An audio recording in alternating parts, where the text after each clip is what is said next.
ہمارے تاجروں کو اغوا کیا جا رہا ہے، ہمارے تاجر قتل ہو رہے ہیں، آپ ہمیں تحفظ فراہم کیجیے۔ میں اگر مہاجر قومی موومنٹ کا نام لوں، مہاجر لفظ کا نام لوں، تم جیے مہاجر کا نعرہ لگاؤ تو یہ اصلیت۔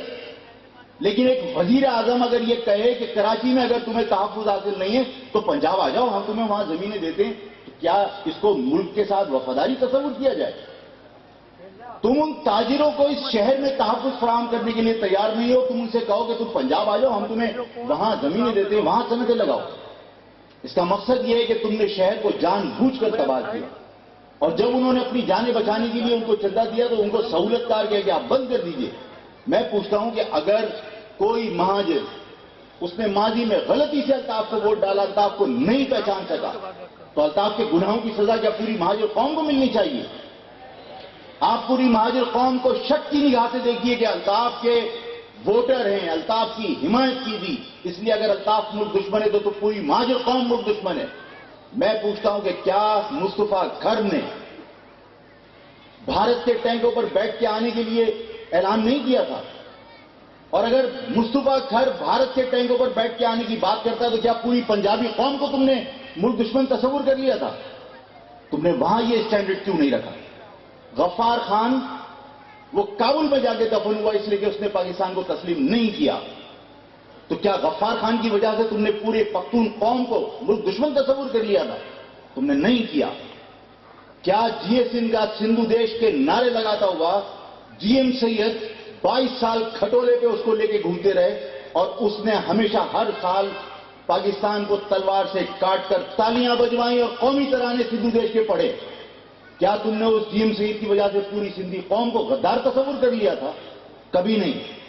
تو اگر تم غفار خان کی وجہ سے پختونوں کو غدار تصور نہیں کر سکتے، اگر تم گھر کی کسی غلطی پر اس کی سزا پوری پنجابی قوم کو نہیں دے سکتے، اگر تم جی ایم سید کی سزا سندھی قوم کو نہیں دے سکتے، تو پھر الطاف کی سزا پوری مہاجر قوم کو دینے کی سازشیں کیوں کی جا رہی؟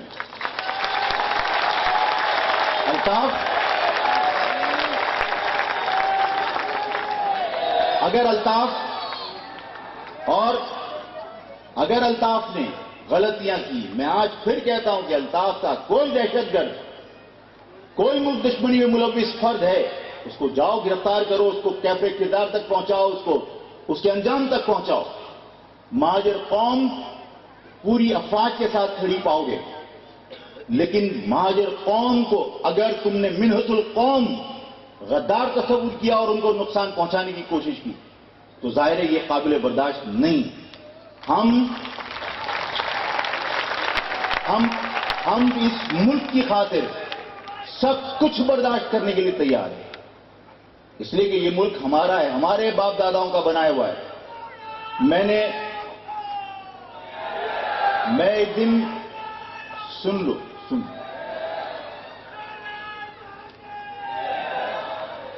میں ایک بہت بڑے پیر کے گھر ایک دن موجود تھا، اور وہاں مجھ سے تنزیہ کسی نے کہہ دیا تھا کہ ہم نے پناہ دی، تو مجھے وہ برا لگا تھا۔ تو میری قوم کو جو بانیان پاکستان کی اولاد ہو، جنہوں نے لاکھوں افراد اس ملک کے اس وطن کے بنانے کے لیے اپنی جانیں قربان کر دی ہوں، ان کو اگر شک کی نگاہ سے دیکھا جائے گا تو میرا دل دکھے گا۔ مجھے اگر کوئی یہ کہہ دے کہ تم پناہ گزین ہو تو میرا دل دکھتا ہے، مجھے اگر کوئی یہ کہہ دے ہم نے تمہیں پناہ دی تھی تو میرا دل دکھتا ہے۔ اور اسی طرح ایک دن پیر صاحب پگارا کے ہاں بیٹھے ہوئے تھے، کوئی پروگرام تھا، کوئی تقریب تھی، وہاں مجھ سے کسی نے کہا کہ ہم نے مہاجروں کو پناہ دی تھی۔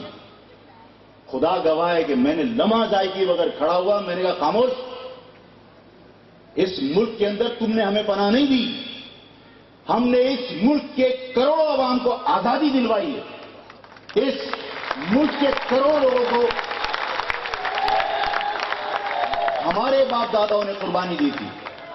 اگر کوئی کہے کہ سندھ کے اندر ہم نے تمہیں پناہ دی، تو میں نے کہا کہ اپنے تاریخ دانوں سے پوچھو، سنو میری بات سنو، میں نے کہا کہ اپنے تاریخ دانوں سے پوچھو، اور یہ میرے الفاظ نہیں ہیں، میں نے کہا جاؤ کھوڑوں کی کتاب اٹھاؤ اور کھوڑوں کی کتاب میں پڑھ لینا کہ جی ایم سید نے صوبائی اسمبلی میں اگر قائد اعظم کی حمایت کی تھی، قرارداد منظور کروائی تھی، تو پہلے قائد اعظم سے معاہدہ ہوا تھا، اور قائد اعظم سے کوئی اسلام کے نام پر پاکستان کی حمایت نہیں کی تھی.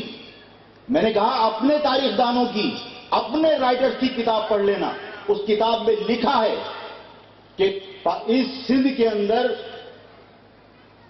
92% اراضی ہندوؤں کے پاس غلام تھی، گروی تھی. اور اس کتاب میں یہ بھی لکھا ہے کہ صرف زمین گروی نہیں تھی، بلکہ اس سندھ کے دھرتی کی عورتیں ہندوؤں کے ہاں گروی رکھی ہوئی تھیں. اور قائد اعظم سے یہ معاہدہ ہوا کہ پاکستان اگر بنے گا، ہم اس قرارداد کی حمایت کرتے ہیں تو پاکستان بننے کے بعد ہماری جائیدادیں، ہماری اراضی اور ہماری عورتیں جو ان کے ہاں گروی رکھی ہیں انہیں آزادی ملے گی. اس ملک کو بنا کر ہم نے یہاں پر لوگوں کو آزادی دلوائی. ہم پہ کسی نے احسان نہیں کیا کہ تم نے ہمیں پناہ دی. یہ وطن ہم نے بنایا.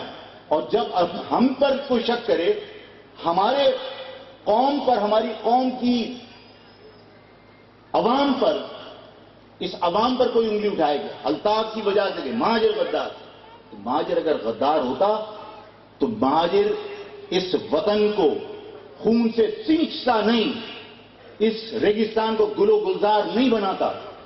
الطاف کے کسی بھی عمل کی سزا مہاجر قوم کو دینے کا جو سلسلہ ہے اس کو بند ہونا چاہیے. پوری مہاجر قوم کو شک کی نگاہ سے دیکھنا بند کیا جانا چاہیے. اور اس آپریشن کی آڑ میں اس آپریشن کی آڑ میں ایک اور عمل ہو رہا ہے. وہ کیا؟ اس آپریشن کی آڑ میں یہ تصور کر لیا گیا کہ یہ کراچی لاواری سے، نہ یہ شہر لاواری سے اور نہ اس شہر میں بسنے والے لاواری سے. یہ شہر کے لوگ، اس شہر کے لوگ ماضی میں بھی اپنے بازوؤں پر زندہ تھے اور اب بھی اپنے بازوؤں پر زندہ رہیں گے. اس شہر کے لوگ جو آج یہاں بیٹھے یہی وارث ہیں اس شہر کے. اس کو بیوہ کا مال سمجھ کر جماعت اسلامی یہ سوچتی ہے کہ ہم قبضہ کر لیں گے. تحریک انصاف یہ سوچتی ہے ہم قبضہ کر لیں گے. منافقوں کا ٹولہ ہے جماعت اسلامی. جماعت اسلامی منافقوں کا ٹولہ ہے. اور تحریک انصاف وہ یہود اور حنود کی امید ہے کہ کل اگر عمران اقتدار میں آیا تو یہودیوں کی سازشیں کامیاب ہوگی. تو نہ یہود اور حنود کا ایجنٹ چاہیے اور نہ اس شہر میں منافقوں کا ہم استقبال کر سکتے ہیں. آج یہ کہا جا رہا ہے کہ جماعت اسلامی اور تحریک انصاف مل کر آئندہ کے انتخاب لڑے گی. لڑے. میں نے کہا کہ یہ شہر لاوارث ہے اور نہ ہی یہ قوم لاوارث ہے. ہم اگر زندہ ہیں تو اپنے کلچر کی وجہ سے زندہ ہیں. ہم اگر زندہ ہیں تو اپنی اقدار کی وجہ سے زندہ ہیں. اگر ہم زندہ ہیں تو اپنے اتوار کی وجہ سے زندہ ہیں. نہ ہماری اقدار کوئی تبدیل کر سکتا ہے، نہ ہمارا کوئی کلچر تبدیل کر سکتا ہے. اور اگر کسی کے ذہن میں کہ وہاں سے سراج الحق آئیں، وہاں سے عمران خان آئیں، تو اس شہر میں میں آپ کے سامنے کہتا ہوں کہ اس شہر میں نہ میاں والی کا کلچر ہم پنپنے دیں گے، نہ اس شہر میں دیر کا کلچر ہم پنپنے دیں گے. یہ شہر مہاجروں کا ہے اور اس شہر میں ہم بستے ہیں. اس شہر کے فیصلے ہم کریں گے. اس شہر میں ہمارے مستقبل کا فیصلہ دیر سے آگے کوئی نہیں کر سکتا. اس شہر میں ہمارے مستقبل کا فیصلہ میاں والی سے آگے عمران کیوں کرے. اس شہر کے فیصلے ہم خود کریں گے. اور میں آپ کو ایک اور بات بتانا چاہتا ہوں. اگر خدا نہ خواستہ اگر میری قوم نے ان منافق کو پہچاننے میں غلطی کی، ان یہود اور حنود کے ایجنٹوں کو پہچاننے میں غلطی کی، تو جس طرح آج آپ کو بھی احساس ہے، مجھے بھی احساس ہے، میری ماں اور بہنوں کو بھی احساس ہے کہ الطاف کی حمایت کر کے ہم نے غلطی کی تھی، الطاف کی سپورٹ کر کے ہم نے غلطی کی تھی، الطاف کو ووٹ ڈال کر ہم نے غلطی کی تھی. یہ لکھ لو اور گرہ سے باندھ لو کہ اگر ان منافقوں کو تم نے نہیں پہچانا اور جماعت اسلامی اور تحریک انصاف کے لوگوں کی شناخت خود نہیں کر سکے اور خدا نہ خواستہ اس قوم نے اس کو ووٹ ڈالا، تو الطاف کی حمایت سے بہت بڑی غلطی ہوگی. الطاف کی حمایت سے زیادہ بڑی غلطی ہوگی. اس لیے کہ الطاف کی حمایت سے جو تمہیں نقصان پہنچا، میرا دعویٰ ہے کہ اگر خدا نہ خواستہ اس شہر میں جماعت اسلامی کو دوبارہ یہاں پر پنپنے دیا یا خدا نخواستہ تحریک انصاف کو یہاں قدم جمانے دیے تو الطاف کو جو سرپرستی کی تھی، الطاف کی جو سپورٹ آپ نے کی تھی اور جو نقصان آپ نے اٹھایا اس سے زیادہ نقصان آپ کو ہوگا. اس شہر میں جماعت اسلامی کو، اس شہر میں تحریک انصاف کو، اس شہر میں کسی ایسی جماعت کو جس کا سربراہ مہاجر نہ ہو، جو اس شہر کے اندر رہ کر مہاجر قوم کو ایک قوم کی حیثیت سے تسلیم نہ کرے، اس کو یہاں قدم مت رکھنے دینا. ہم نہ دین کا کلچر برداشت کر سکتے ہیں، نہ میاں والی کا کلچر برداشت کر سکتے ہیں. ہمارا اپنا کلچر ہے. میں ایک اور بات کہوں، میں ایک اور بات کہتا ہوں. ایک تو یہ کہ نہ ہم دین کا کلچر برداشت کریں گے کراچی میں، نہ ہم میاں والی کا کلچر برداشت کریں گے. یہ فیصلہ ہے. ہم اب دوسری بات سنیں. میری اس بات سے یہ تاثر چلا جائے گا کہ آفاق احمد عصبیت کر رہا ہے. ہم اپنے کلچر کو زندہ رکھنا چاہتے ہیں اور ہم ظاہر ہے کہ یہ بات برداشت نہیں کریں گے کہ اس شہر میں اگر الطاف نے غلطیاں کی ہیں اور الطاف کی غلطیوں کی وجہ سے الطاف کو سزا ملنی چاہیے اور سزا ملے گی، تو الطاف اگر مائنس ہوتا ہے تو اس شہر کو لاوارث سمجھ کر یہ سوچ لیا جائے کسی اور جگہ سے باہر سے لیڈرشپ آئے گی. نہیں، میں نے پوچھا اور میں آج بھی بہت ادب کے ساتھ تمام اداروں سے، ظاہر ہے کہ تم یہاں پہ آج جمع ہو، تمہارے گیٹ سے کسی کو آنے کے لیے منع تو نہیں ہے نا، یہاں آ کے رپورٹنگ بھی ہوگی. میں بہت ادب کے ساتھ یہ بات پوچھنا چاہتا ہوں. وزیرستان میں آپریشن ہوا، وہاں آپ نے دہشت گردوں کو بھس نکال دیا، مار مار کے آپ نے بھگا دیا. کچھ مارے گئے، کچھ افغانستان بھاگ گئے. ایسا ہی ہوا. کیا وزیرستان میں آپریشن کرنے کے بعد جو ویکیوم وہاں پیدا ہوا، جو وہاں خلا پیدا ہوا، اس خلا کو پر کرنے کے لیے کیا آپ گجرات سے، گجراوالا سے یا لاہور سے لوگ لے جا کے بٹھائے تھے آپ نے؟ وزیرستان میں آپریشن کے بعد جو خلا پیدا ہوا تو کیا آپ نے گجرات سے، گجراوالا سے، میاں والی سے، کہیں اور سے لوگ لے جا کے بٹھائے تھے یا وہیں وزیرستان کے لوگوں کو بٹھایا تھا؟ اگر وزیرستان میں تم گجرات سے لے جا کے لوگ نہیں بٹھا سکتے تو اس کراچی میں اگر کہیں کوئی خلا پیدا ہوتا ہے تو اس خلا کو پر کرنے کے لیے تم میاں والی سے یہاں لے کر آؤ گے اور ہم برداشت کر لیں گے؟ آج تم مجھے بتاؤ، خدا نہ کرے کسی کے گھر میں کسی کی موت ہو جاتی ہے اور اس موت سے جو خلا پیدا ہوتا ہے اس خلا کو گھر والے پر کریں گے یا پڑوسی پر کرے گا؟ اس شہر میں جو خلا پیدا ہوگا میاں والی سے لا کے پر کرو گے یا ہم پورا کریں گے؟ اس شہر میں یہ مت سمجھو کہ لوگ نہیں ہیں، اس شہر میں یہ مت سمجھو کہ یہ شہر لاوارث ہے. میں نے پہلے بھی کہا تھا، آج پھر کہتا ہوں کہ الطاف ملک دشمن ہے، الطاف دہشت گرد ہے. لیکن کیا آفاق نے کبھی کسی بھارت کے لوگوں سے رابطہ کیا؟ آفاق نے کیا کبھی کسی CIA سے رابطہ کیا؟ کیا آفاق نے دہشت گردی کے کلچر کو فروغ دیا؟ اور اگر آفاق ملک دشمن نہیں ہے، اس کے باوجود تم آفاق کو کام نہ کرنے دو، تو میں تم سے واضح الفاظ میں کہتا ہوں کہ الطاف کو بھی مار دو، آفاق کو بھی مار دو، تمام لوگ لیڈرشپ ختم کر دو. لیکن اس کے باوجود یہ سوچ لینا کہ اس شہر میں الطاف سے پہلے بھی لیڈرشپ موجود نہیں تھی، الطاف سے پہلے بھی لیڈرشپ موجود نہیں تھی. میری بات سنو، الطاف سے پہلے لیڈرشپ موجود نہیں تھی اور جب ممتاز بھٹو نے لسانی فسادات کروانے کی کوشش کی تو اس قوم نے اپنے اندر سے ہی رئیس امروئی پیدا کر لیا تھا. اور آج پھر کہتا ہوں کہ تم آفاق کو بھی مار دینا، الطاف تو ملک دشمن ہے، اس کو مار ہی دو. لیکن اگر تم نے یہ سوچا کہ یہاں پر جو خلا پیدا ہوگا وہ کوئی اور پر کرے گا تو یہ لکھ لو کہ تمہاری یہ سازش کبھی کامیاب نہیں ہوگی. یہ قوم اپنے اندر سے ایک اور رئیس امروئی پیدا کرے گی اور وہ رئیس امروئی شاعر نہیں ہوگا. اب اپنے اندر سے اگر کوئی نئی لیڈرشپ نکلی تو وہ رئیس امروئی پھر شاعر نہیں ہوگا، وہ ادبی آدمی تھا، اس نے اشعار کے ذریعے، اس نے اپنی تحریر کے ذریعے انقلاب لانے کی کوشش کی. لیکن جب تم کسی کے حقوق کو غصب کرو گے، جب کسی کے ساتھ ناانصافی کرو گے، جب کسی کے ساتھ ظلم کرو گے اور عصبیت کرو گے، تو پھر اگر کوئی رئیس امروئی اٹھا تو وہ شاعر نہیں ہوگا اور اس کو سنبھالنا تمہارے بس میں نہیں ہوگا. لیکن اس شہر کو کسی اور کی قیادت کبھی قبول نہیں ہوگی. یہی وجہ ہے اب بلدیاتی انتخاب کے حوالے سے کینڈیڈیٹس ہیں، آپ ہیں. اب آپ کے سامنے عوام کے پاس جانا ہے. عوام کے پاس جا کر کیا بات کرنی ہے؟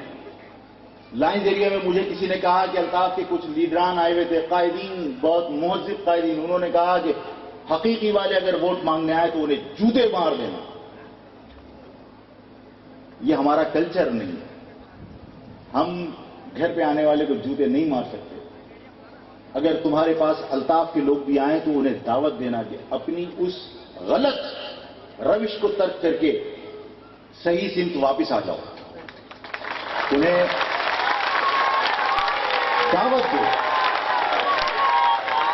انہیں دعوت دو، کیونکہ ہمارا کلچر نہیں ہے. اور پھر ہمارا کلچر نہیں کہ گھر پہ آنے والے کو ہم بے عزت کریں. ان سے کہو گے تم غلط راستے پر تھے، تم غلط ہاتھوں میں کھلونا بنے، اب تم صحیح سمت واپس آ جاؤ. اپنی قوم کا سہارا بنو، اپنی قوم کی امید بنو، اپنے گھر کا سہارا بنو.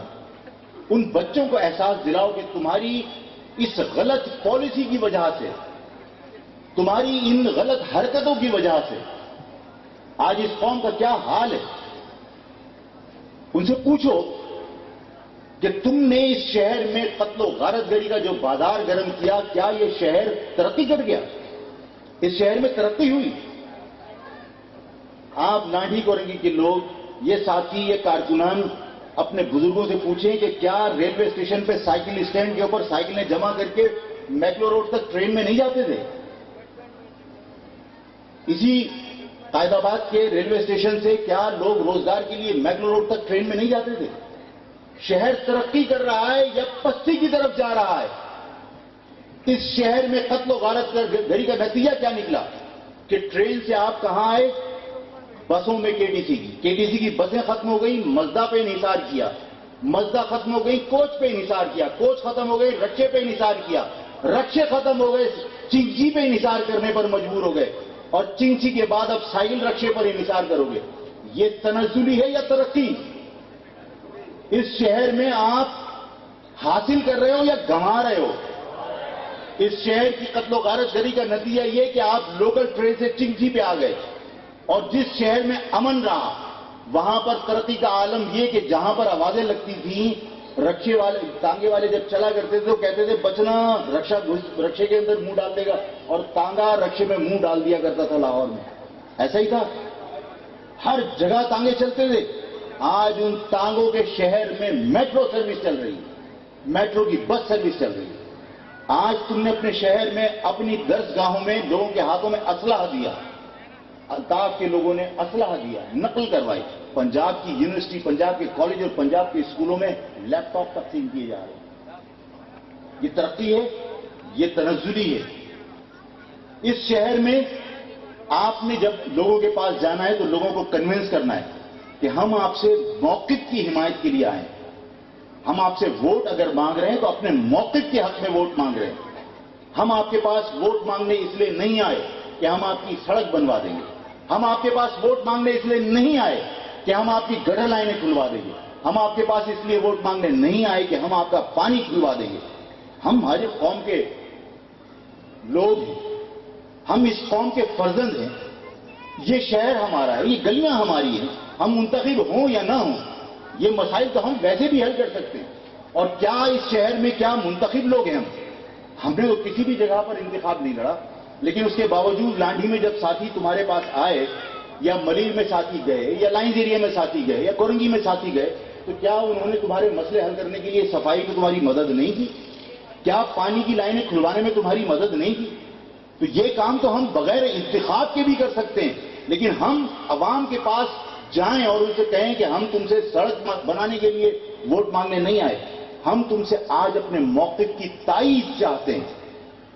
اس موقف کی تائید جو آفاق احمد کہتا رہا ہے کہ امن امن امن اسلحے سے پاک کراچی، جہاں میرا بچہ تمہارا بچہ، جہاں میرے گھر کے لوگ، سن لو، میرے گھر کے لوگ، تمہارے گھر کے لوگ امن سے رہ سکیں، جہاں ہمارے بچے پڑھنے جا سکیں.